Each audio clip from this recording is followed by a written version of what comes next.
पंच परमेष्ठी भगवान की जय। संत श्रोमणी आचार्य भगवान गुरुदेव श्री विद्यासागर जी महाराज की जय।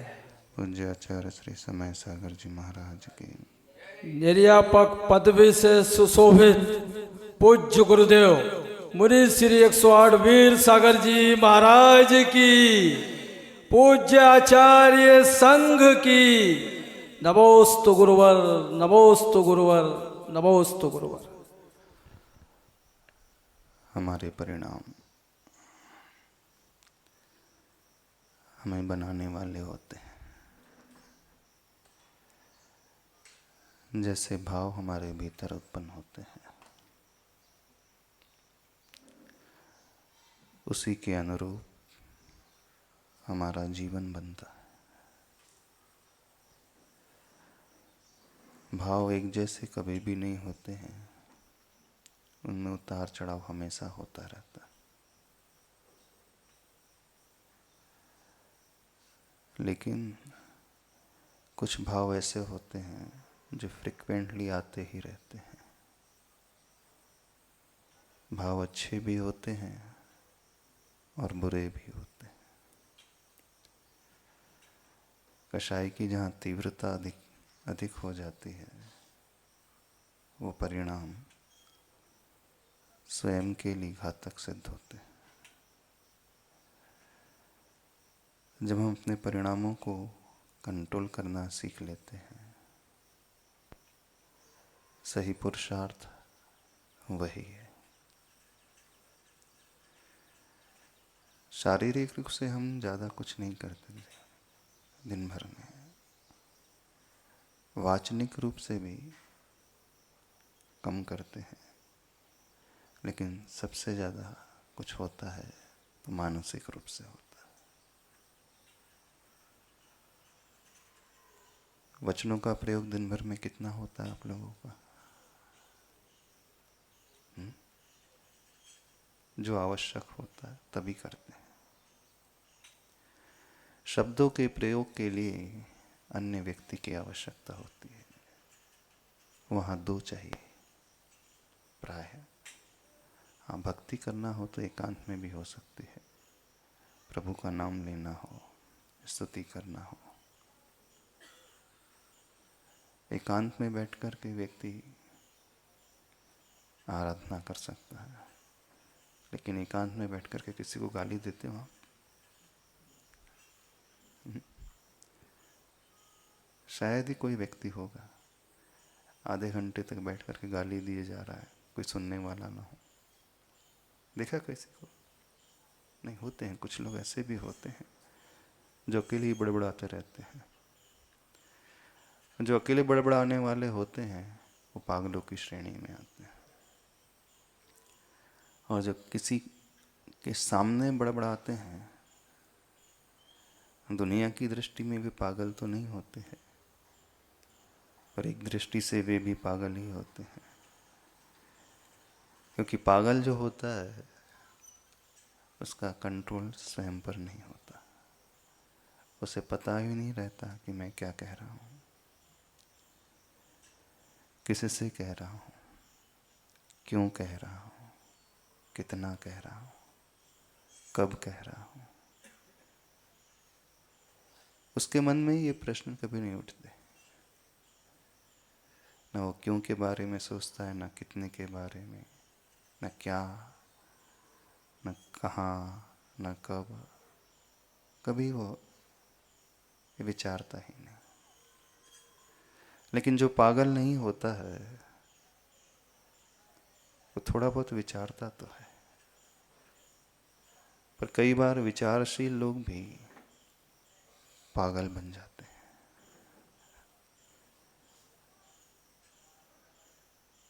महत्व इसका नहीं है कि दुनिया सुन रही है अथवा नहीं सुन रही है। हाँ, यदि हम कुछ भी बकते चले जा रहे हैं और सामने वाला सुन भी रहा हो अथवा सुन कर के इग्नोर कर रहा हो, तो भी तो व्यक्ति पागल हो सकता है? नहीं हो सकता। जब व्यक्ति कषायों से बहुत भर करके कुछ कहता है तो उसे स्वयं ज्ञात नहीं होता कि वो क्या क्या कह जाता है, पता ही नहीं चलता। उस भाव में वो बह जाता है, उसके मुख से कौन कौन से शब्द निकल जाते हैं। फिर भी देखा जाए तो शब्द कम ही निकलते हैं। अब रही बात थॉट प्रोसेस की, मानसिक विचारधारा की, वो कभी विश्राम नहीं लेती है। शारीरिक एक्टिविटीज से हम विश्राम ले सकते हैं, बुद्धिपूर्वक शरीर की क्रियाएं न करते हुए। वाचनिक क्रियाएं से भी हम विश्राम बहुत हद तक ले लेते हैं, लेकिन मानसिक जो एक्टिविटीज होती हैं उनसे विश्राम लेने वाला बहुत बहुत बहुत दुर्लभ होता है। जो अपने मन का भी प्रयोग न करके शांत बैठ जाता है, मन का उपयोग ही नहीं करता। क्या ऐसा संभव है? चलो आपसे पूछ रहे हैं, हम मन के प्रयोग के बिना बैठे रहें? सोचिए आप। यह सोचना है कि क्या बिना सोचे भी रहा जा सकता? ये भी सोचना होगा। नहीं, ये भी, हाँ, बिना सोचे रहना भी ये सोच करके ही हो पाएगा। सत्य यही है। हर एक इंसान की आदत है, वो इन्हीं बहावों में बहता है।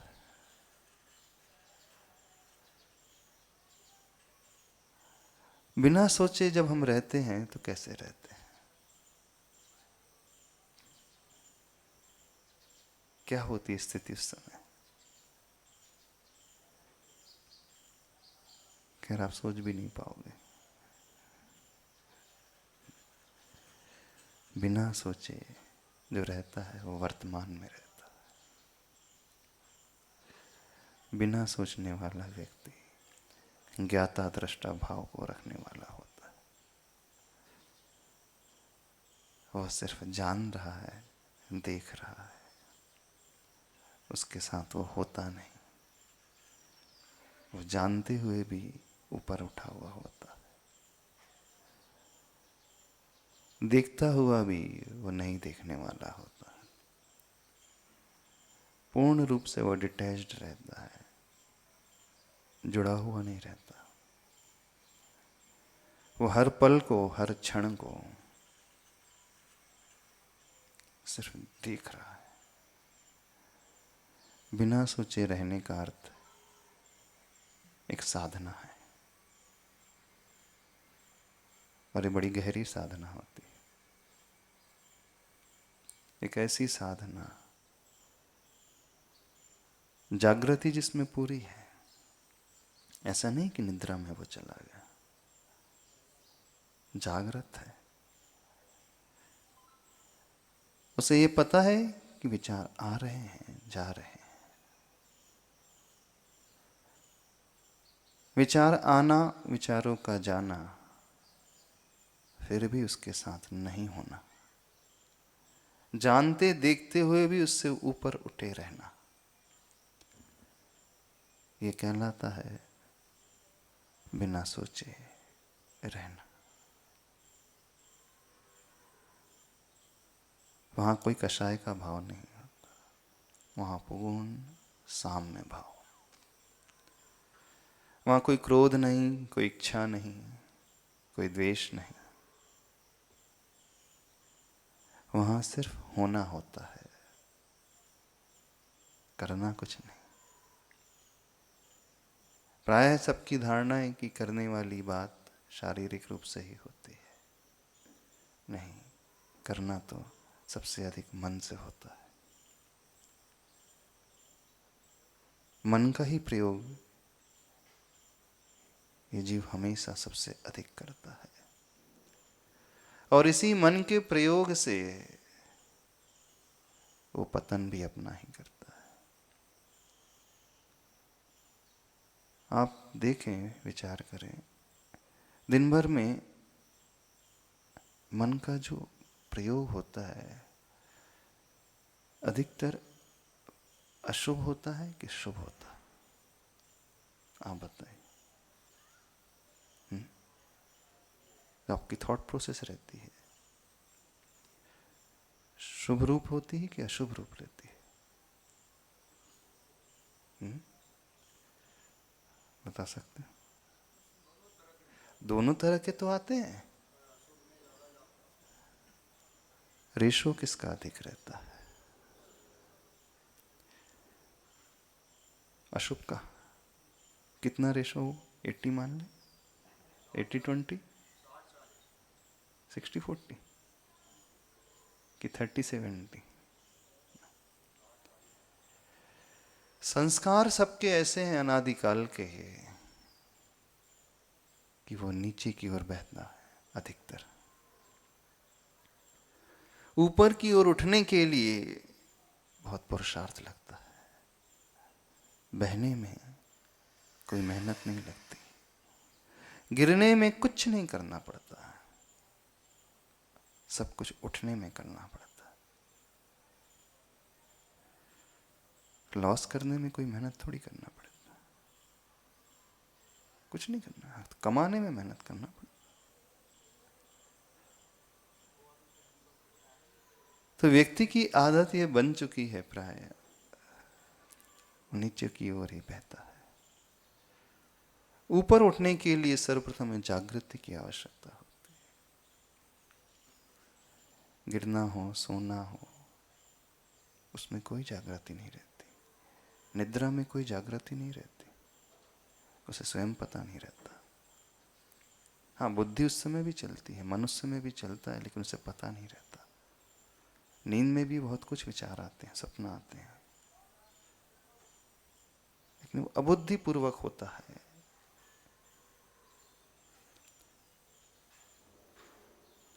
हम दुनिया का अध्ययन करते हैं, दुनिया को देखते हैं, दुनिया वालों को देखते हैं, अपने मन का भी अध्ययन करना सीखे, मन को भी पढ़ना सीखे। वो सबसे ज्यादा इंपॉर्टेंट। अपने ही मन के माध्यम से अपने मन का अध्ययन करना। थोड़ी सी विचित्र सी बात लग रही होगी आपको, क्योंकि अध्ययन करने वाले भी हम हैं। अध्ययन भी हमें मन से ही करना है और अध्ययन भी मन का ही करना। कठिन सी बात लग रही होगी। बस करना ये है कि जैसे हम दूसरों को देखते हैं, वो क्या कर रहा है, कैसे खा रहा है, क्या खा रहा है, अच्छा कर रहा है, बुरा कर रहा है, सही करता है, गलत करता है, क्यूरियोसिटी कितनी अधिक हो जाती है दूसरों के प्रति। बस ठीक वैसे ही कभी अपने मन को भी देखने की कोशिश करना कि सवेरे से लेकर रात तक 24 घंटे मेरा मन क्या क्या सोचता है, कितना वो अशुभ की ओर चला जाता है, कितना वो पापों की ओर चला जाता है,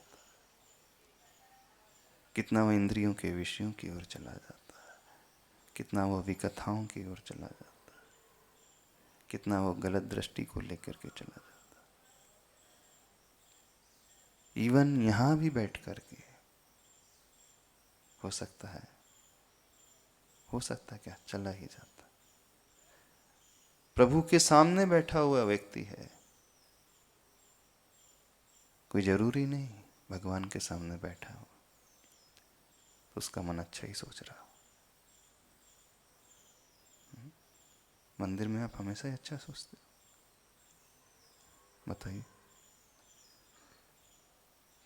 गुरु के सामने बैठे हमेशा अच्छा सोचते हैं?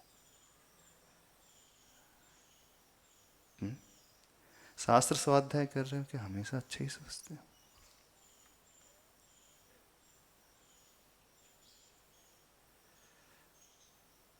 अध्ययन करें कब कब, कहाँ कहाँ, क्या क्या हमारा मन कितने प्रमाण में विचार कर जाता है और क्यों कर जाता है।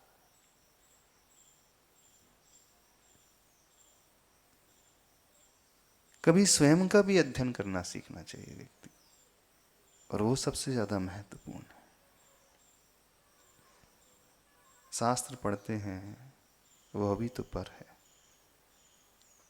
नहीं, प्रभु भी पर है, गुरु भी पर है, दुनिया भी पर है, सब हमसे भिन्न है, अलग है। हाँ, उन देव गुरु शास्त्र का अध्ययन करना, उन शास्त्रों को पढ़ना, भले ही वे पर हैं, उन पर का आलम्बन लेकर के पहुंचना स्वयं तक होता है, स्वयं तक पहुंचना। लेकिन पर का अध्ययन करते करते हम उसी में डूब जाते हैं और अपने को भूल जाते हैं। बहुत बार ऐसा होता है, ध्यान ही नहीं आ पाता है व्यक्ति को। ये सारे के सारे माध्यम है, मीडियम है, पहुंचना हमें अपने आप तक है। जब हम कोई कथा पढ़ते हैं, पुराण ग्रंथ पढ़ते हैं, किसी का चरित्र पढ़ रहे हैं, तो कहानी हो सकती है, लेकिन जब वो स्वाध्याय तब होता है, उस कथा का आलम्बन लेकर के हम पहुंचते हैं स्वयं तक है। उस चरित्र को पढ़ करके जब हम उन घटनाक्रम को अपने भीतर घटाते हैं, उस विचारधारा को अपने भीतर घटाने की कोशिश करते, प्रभु को देखा, प्रभु के दर्शन किया, प्रभु के दर्शन के पश्चात स्वयं को देखना, गुरु के पास आए, गुरु को देखा, गुरु के चरणों को स्पर्श किया, नमोस्तु किया, उसके बाद स्वयं को देखना। लगता है कि हम बहुत अच्छा कर रहे हैं, भगवान के पास जा रहे हैं, गुरु के पास जा रहे हैं, शास्त्र स्वाध्याय कर रहे हैं, प्रवचन सुन रहे हैं, लगता है ना अच्छा कर रहे हैं। अच्छा, आप बताओ अच्छा काम कर रहे हो कि नहीं? घर बार छोड़ करके यहाँ बैठे हो, व्यापार छोड़ करके, पर अच्छा कब होगा? ये सारे निमित्त जब हमें अपने आप तक पहुंचाने के लिए साबित होंगे।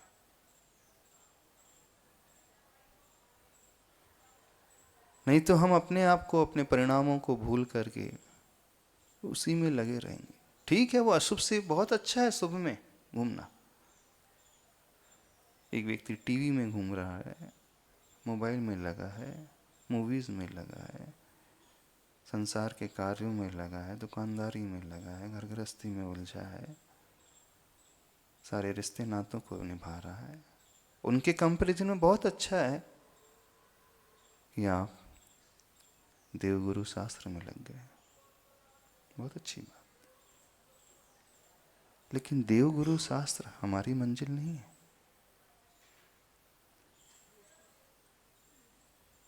अच्छा, एक बात बताएं, भगवान अनंत चतुष्टय के धारी होते हैं ना?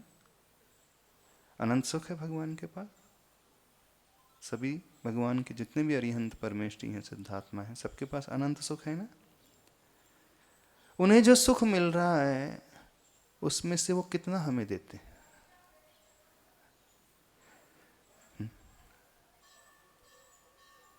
कितना देते कभी? अनंत है, कभी समाप्त नहीं होने वाला और कभी भी नहीं हटने वाला, और क्वांटिटी भी नहीं घटने वाली। थोड़ा सा वो शेयर कर सकते हैं हमसे अपना सहूलत? नहीं, तुम मेरे बहुत बड़े भक्त हो, चलो तुम भी क्या करो, थोड़ा सा सुख आप ले लो, ऐसा कर सकते? कैसे? हम जीवन भर उनकी पूजा करते रहे, उनको याद करते रहे, नमस्कार करते रहे, थोड़ा सा करुणा भाव उनके भीतर जागृत हो जाए, शेयरिंग बेस पे कर सकते हैं? बताइए। नहीं कर सकते। वो अपने सुख में से दूसरों को सुख दे ही नहीं सकते। सुख का उपभोग स्वयं कर रहे हैं, शक्ति उनके पास है, ज्ञान उनके पास है, सब कुछ उनके पास है। हमें उनसे क्या मिल रहा है? बताइए, क्या मिलता है आपको भगवान से? पुण्य मिलता। जो उन्होंने पाया उसमें से हमें क्या मिला? हमसे हमें तो कुछ भी नहीं मिला। नहीं मिला। पर्पस हमारे भगवान नहीं है, वो भी पर है। हाँ, उन भगवान के पास आकर के उनके दर्शन पूजन करके, उन गुरु के पास आकर के उनके दर्शन पूजन करके, जब तक उन्हें हम अपने भीतर नहीं घटाएंगे तब तक हमें मिलेगा नहीं।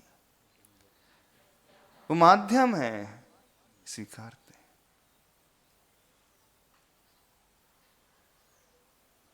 लेकिन हमें कब मिलेगा? हमें तभी मिलेगा जब उन्हें हम अपने भीतर देखने की कोशिश करेंगे। उनका चरित्र पढ़ करके, उनके दर्शन करके, वो घटनाक्रम जब व्यक्ति अपने भीतर घटाता है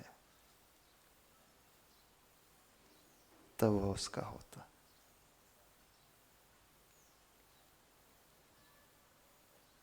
सबसे इंपॉर्टेंट यदि कुछ है तो अपने आप का अध्ययन करना, अपने मन को पढ़ना। हमारा मन दिन भर में क्या क्या सोचता है, कितना अशुभ सोच लेता है और कितना शुभ सोचता है, कहां तक चला जाता है, क्या क्या करके आ जाता है, जिसकी कल्पना भी नहीं कर पाते वो सब करके आ जाता है। मन वचन काय तीन है। जैसे घड़ी में 3 कांटे होते हैं,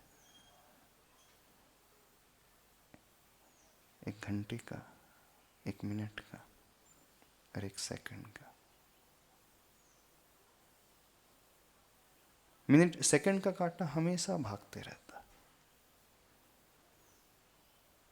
मिनट का कांटा भी चलता है धीरे धीरे, और जो घंटे का कांटा है वो तो स्थिर जैसा ही दिखता है, मूव ही नहीं होता, ऐसा लगता है। मूव तो उसमें वो भी होता है। तो जो घंटे का कांटा है, शारीरिक क्रियाएं हमारी उसकी भांति होती है। जो मिनट का कांटा है वो वाचनिक क्रियाओं की बात, लेकिन जो सेकंड का कांटा है वो मन को रिप्रेजेंट करता है। वो बड़ा चंचल है, भागते ही रहता, बहुत स्पीड से, कभी नहीं रुकता।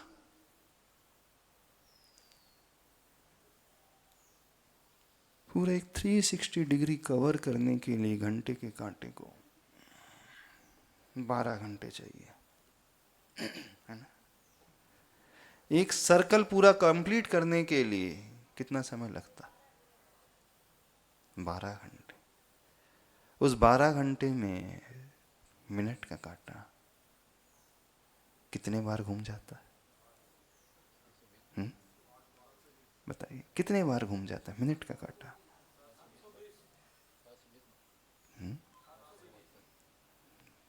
720 बार कहां से घूमेगा? 1 घंटे में मिनट का कांटा 1 राउंड ले रहा है, 12 घंटे में वो 12 राउंड ले रहा है। ऐसी है ना, दिमाग तो लगाओ थोड़ा। मिनट का कांटा एक पूरा राउंड कवर करने में जब 7 से 8 पहुंचेगा तो मिनट का कांटा पूरा एक सर्कल कवर करेगा। दिन भर में 12 घंटे का माने मिनट घंटे का कांटा एक घूमता है मिनट का कांटा 12 बार घूम जाता है, और सेकंड का कांटा 1 मिनट में 1 राउंड सेकंड का कांटा लेता है। 60 मिनट्स में 60 राउंड, 60 इंटू 12, 720 बार सेकंड का कांटा घूम जाता है 12 घंटे के ड्यूरेशन में। ऐसी है ना? नहीं है? समझ में आ रहा? नहीं समझ में आ रहा? थोड़ा दिमाग लगाओ। अब इसमें नहीं उलझना, नहीं तो आप मिनट घंटे में उलझ कर रह जाओगे, मूल बात फिर गायब कर दोगे। ये तो एग्जाम्पल दिया हमने। दिन भर में जो हम शरीर से कार्य करते हैं वो बहुत कम करते हैं। वचन से उस घड़ी के अनुसार देखे तो 12 गुना हो जाता है, और मन से कितने बार हो गया? 720 गुना। तो एग्जाम्पल है। आप देखिए, सबसे अधिक समय आप किसके लिए देते हो?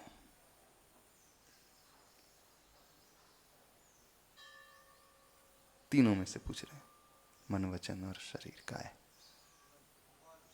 नहीं, सबसे अधिक समय आप किसके लिए देते हो?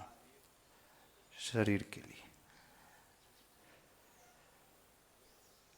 उसके बारे में सोचता रहता है, जबकि उससे एक्टिविटी कम हो रही, सबसे कम हो रही है।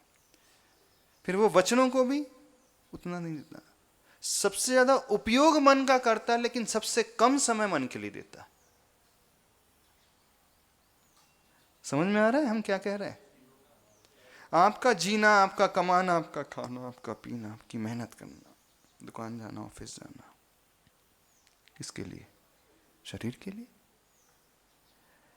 शरीर को खिलाते हो, पिलाते हो, नहलाते हो, धुलाते हो, सजाते हो, कपड़े पहनाते हो, तैयार कराते हो, खुजाते हो, है ना? केयर करते हो, फिर चेहरा धोते हो, फिर ये करते हो, कंघी करते हो, मुख की सफाई, दांत की सफाई, चेहरे की सफाई, शरीर की सफाई। दिन भर जो है शरीर के लिए चलता है, जिसका उपयोग सबसे कम है। उससे अधिक उपयोग होता है वचन का, उसमें भी समय देता पर कम। पर सबसे अधिक उपयोग होता है मन का। तो जिसका सबसे ज्यादा यूटिलाइजेशन हो रहा है, उसके बारे में कितने लोग सोचते हैं? कितने लोग समय देते? जो सबसे ज्यादा मेहनत कर रहा है, केयर तो उसकी होना चाहिए कि नहीं? किसकी केयर होनी चाहिए? वो समझ में आ रहा है? दिन भर लगा रहता, वो कभी सोता नहीं, विश्राम ही नहीं करता कभी। शरीर विश्राम कर जाए, वचन आपके विश्राम कर जाए, लेटे हैं आप, फिर भी मन है कि काम पे लगा रहता, कभी थकता नहीं। वो निस्वार्थ भाव से सेवा करता वो आपकी, कोई अपेक्षा नहीं रखता। वो रखता है, लेकिन मन की केयर कितने लोग करते हैं? कुछ समझ रहे हो कि नहीं समझ रहे? सोचो कि हम मन के बारे में कब सोचते हैं। ये सोचना भी मन से ही होगा। बड़ी आश्चर्य वाली घटना। तो थोड़ा सा अपने मन को देखना सीखे। मन ही है जो हमें ऊपर उठाता है, मन ही है हमें जो नीचे लेकर के जाता है। मन ही हमारा उत्थान कराता, मन ही हमारा पतन कराता। यही मन ऊपर उठाने वाला तब हो जाएगा जब इस मन के बारे में हम सोचने वाले हो जाएंगे। यही मन हमारे लिए पतन का कारण तब हो जाता है जब हम इसके बारे में नहीं सोचते।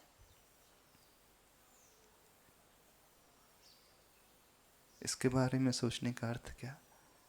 इसके बारे में सोचने का अर्थ सिर्फ इतना ही है कि हम कब अशुभ कर जाते हैं, कब शुभ करते हैं, इसका अध्ययन करना।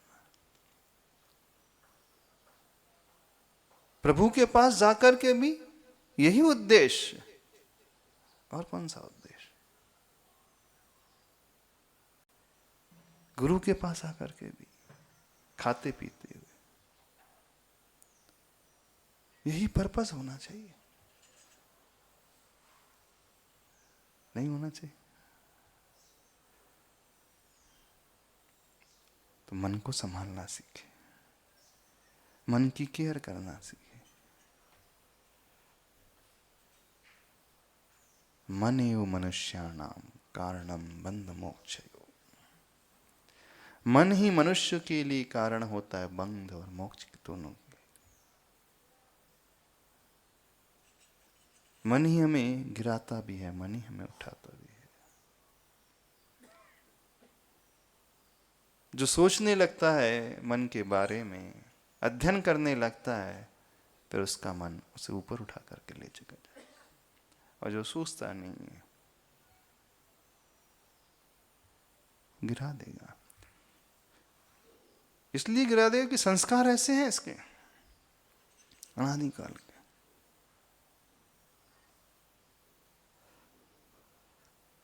तो हम ये कह रहे थे, जैसे हम दुनिया को देख करके सोचते हैं कि वो व्यक्ति क्या कर रहा है, क्या कर रहा है, ऐसे ही अपने मन को भी देखने की कोशिश करें कि मेरा मन क्या क्या करता है।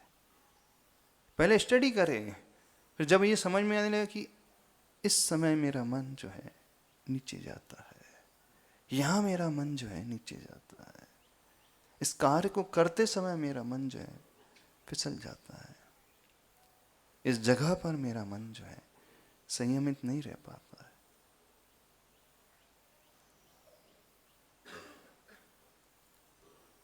तो फिर पुरुषार्थ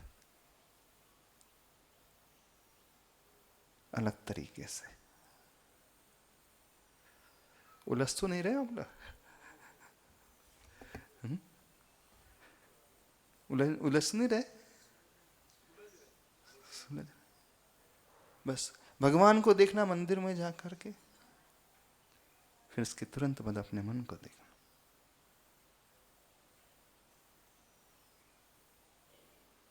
शास्त्र पढ़ रहे हैं, यदि उस घटना को अपने भीतर नहीं घटा रहे तो एक कहानी है, उसके ज्यादा कुछ नहीं। और उसी घटनाक्रम को, उस चरित्र को हम अपने भीतर घटा लेते हैं तो स्वाध्याय हो जाता है। दोनों में बहुत अंतर है। आप नॉवेल्स पढ़ते हैं, उपन्यास पढ़ते हैं, मैगजीन पढ़ते हैं, उसे स्वाध्याय क्यों नहीं कहा जाता? आप एंटरटेनमेंट के लिए पढ़ते हो, टाइम पास करने के लिए पढ़ते हो, सीरियल देखते हो, पिक्चर देखते हो, मूड फ्रेश करने के लिए।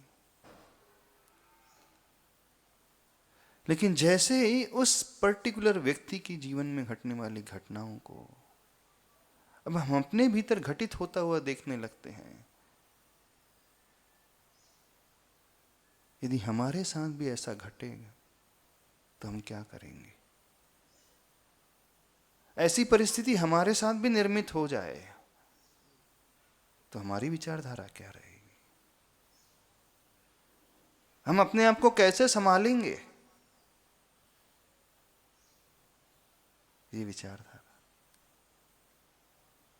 फिर वो उसका चरित्र नहीं होकर स्वयं का चरित्र हो जाएगा। भले ही आप महावीर पुराण पढ़ रहे हो, फिर महावीर भगवान दूर रह जाएंगे।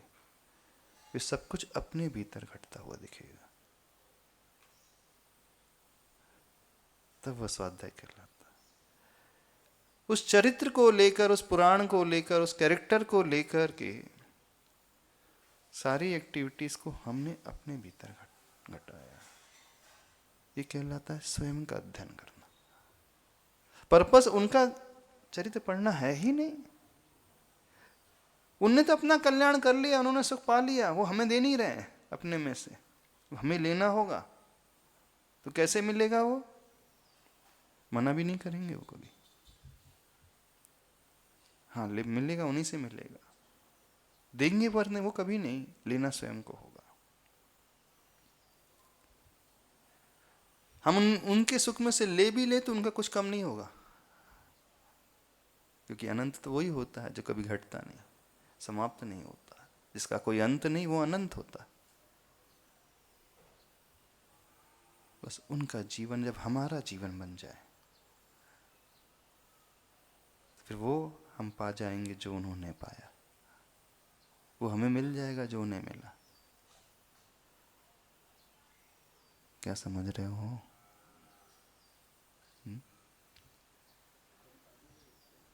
बस करना इतना ही है, मेरा मन क्या क्या सोचता है दिन भर। 99% कर्म का आश्रय हम मन से करते हैं, ऑलमोस्ट।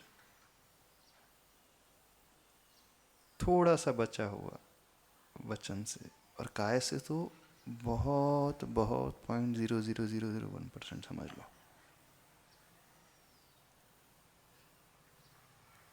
एक कसाई भी है, दिन में कितने पशु को मारता होगा, कितने की हत्या करेगा? एक कसाई कितने को मारेगा फिजिकली? एक को, दो को, उससे ज्यादा क्या मार पाएगा? 100 नहीं, फिजिकली कर रहा है तो स्लॉटर हाउस की बात नहीं कर रहा है, एक को, दो को। शब्दों से कितने को मारता एक दिन में? और मन से कितने को मार सकता है? वो मन से वो असंख्यात जीवों को मार देता है। उन असंख्यात जीवों को मारने के लिए फिजिकली इतना वक्त रहता ही नहीं, इतनी आयु ही नहीं। और वो भी असंख्यात जीवों को कुछ ही पल में मार दे सकता है, मार देता है। वो हिंसा जो है मन से हो जाती है, कई गुना अत्यल्प समय में हो जाती है, और फिजिकली पॉसिबल ही नहीं है, संभव ही नहीं, असंभव है वो। तो हमारा जो अशुभ होता है मन से सबसे अधिक होता है, शरीर से और वचन से कम होता है। तो हमें केयर मन की अधिक करना है, उसे संभालना है। और हर व्यक्ति केयर शरीर की करता है, दिन भर लगा शरीर के पीछे, दिन भर उसी के बारे में सोच रहा है, जबकि नुकसान शरीर कम देता है, मन अधिक दे रहा है, उसके बारे में कोई सोचता ही नहीं।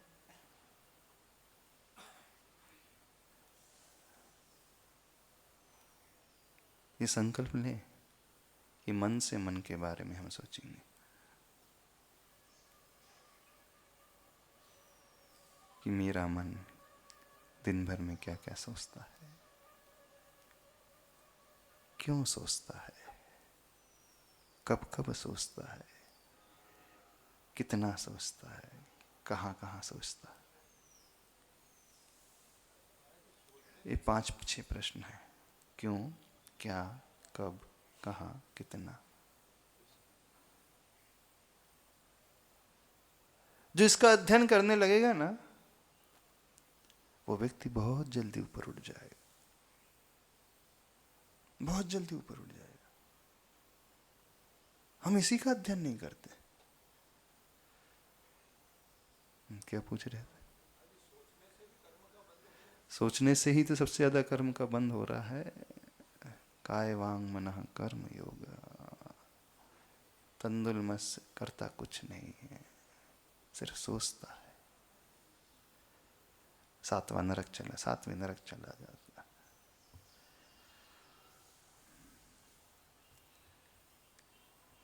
कितनी वाइफ्स हैं आप लोगों की? एक ही एक पत्नी है? ऑफिशियली एक है, अनऑफिशियली कितनी? फिजिकली नहीं, मेंटली पूछ रहे। क्या अभिषेक? सदार संतोष व्रत। अरे मन से कितना सोच लेता है व्यक्ति। जब एक मूवी देखेगा, जितनी हीरोइन है सबको मान ही लेता है।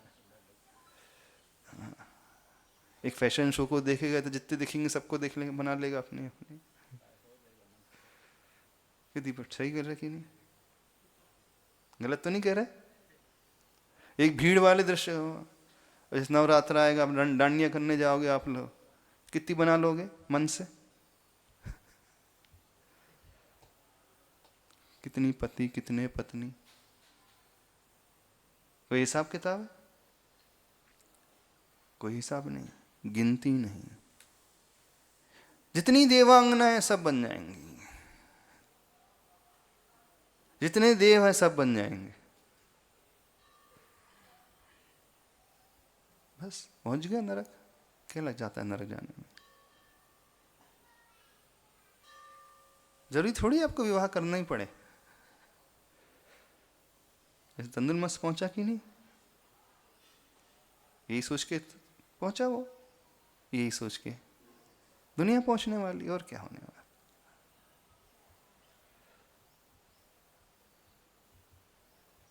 ऐसे ही हिंसा के साथ है, झूठ के साथ है, चोरी के साथ है, परिग्रह के साथ है, विकथाओं के साथ है, पाप के साथ है, व्यसन के साथ है, द्वेष के साथ है, राग के साथ है, क्रोध के साथ है, ईर्ष्या के साथ है, मान के, लोभ है, माया है,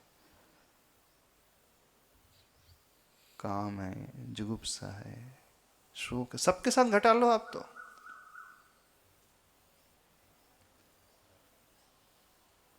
सबके साथ घटा लो, कोई लिमिट नहीं, लिमिटलेस, अनलिमिटेड। लिमिटेड नहीं है यहाँ पे, अनलिमिटेड कंपनी है सबकी।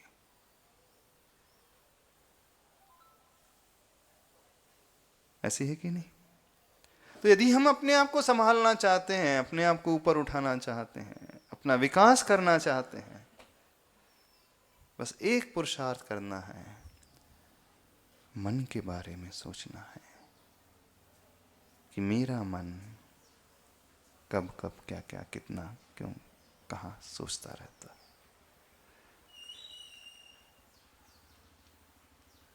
कठिन है ये सोचना।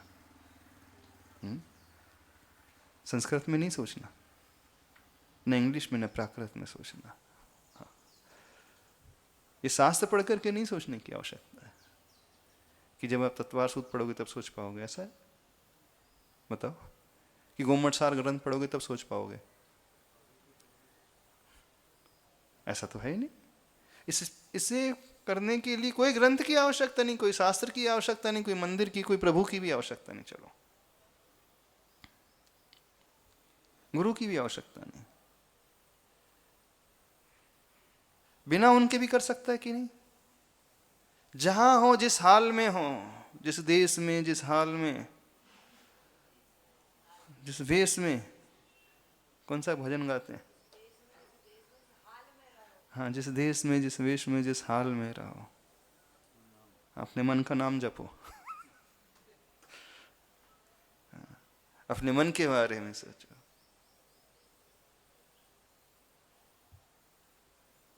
ये कहलाता है आत्म विकास का कदम, आत्मोत्थान का कदम, जीवन को बदलने का उपक्रम, जीवन को उठाने का उपक्रम।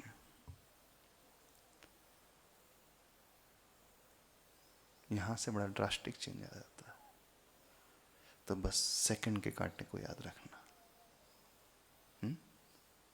सेकंड के कांटे को याद रखना। बहुत तेजी से भागता है मन, तो उस नैनो सेकंड की भांति है। सेकंड तो बहुत स्थूल है, नैनो सेकंड अरबवा हिस्सा हो जाता है एक सेकंड का। मन उससे भी तेजी से भागने वाला।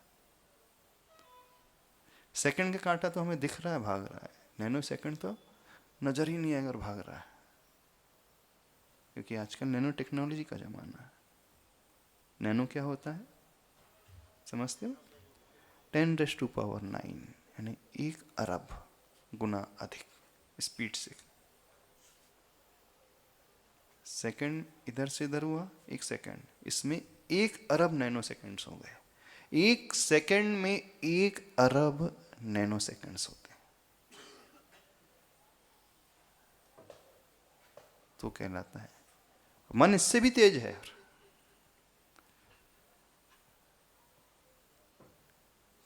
उतनी ही जल्दी ऊपर, उतनी ही जल्दी नीचे।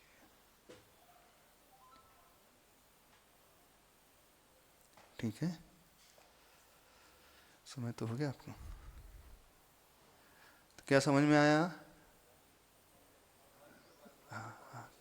सेकंड का काटा, ये समझ में?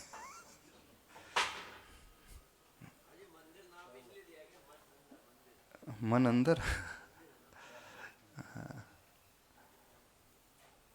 भगवान के पास जाकर के उनके दर्शन करके अपने भीतर अपने भगवान को देखना, होनहार पद्मा। गुरु के पास भी होनहार गुरु, शास्त्र के पास जाकर के भी अपने भीतर बैठा हुआ वो चरित्र। ठीक है, इतने रखे। बोले आचार्य परमेष्टि गुरुदेव श्री विद्यासागर जी महाराज। पूज्य गुरुदेव मुनि श्री 108